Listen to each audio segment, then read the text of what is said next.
Hi everyone, thanks for joining us today for our next 2-minute talk. I'm here with Emily. She's another nurse here at Public Health. We're going to be covering STDs today because April is actually STD Awareness Month.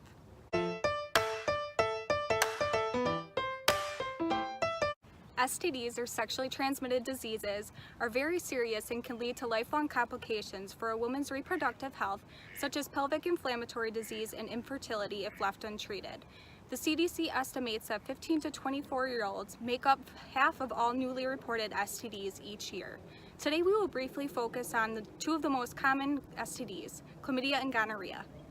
First, we'll focus on chlamydia. What is chlamydia? Chlamydia is the most commonly reported STD in the U.S. It is transmitted through vaginal, anal, or oral sex with an infected partner and can also be passed perinatally from a mother to her newborn child through childbirth and can result in conjunctivitis or pneumonia in the newborn. Chlamydia is known as a silent infection because most often people don't have any symptoms at all. If symptoms do occur, they can include pain or burning with urination, urinary frequency, a watery white discharge, bleeding between periods for women, and swollen or tender testicles for men. If you or your partner are having any of these symptoms, or if your partner was diagnosed with an STD, abstain from having sex and see a healthcare provider as soon as possible. The CDC recommends annual screening for all sexually active women younger than 25 years old, as well as older women who have risk factors such as new or multiple partners. Pregnant women should also be screened at their first prenatal care visit. Men who have sex with men should be screened at least annually. Chlamydia is treatable because it is a bacterial infection, so it can be treated with antibiotics. It's important to take your medication as prescribed and also abstain from having sex as your healthcare provider recommends. Alright, so now I'm going to be talking about gonorrhea. That is actually very similar to chlamydia.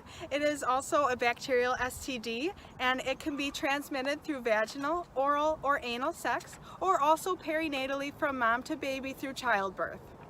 Like chlamydia, gonorrhea often doesn't show many symptoms.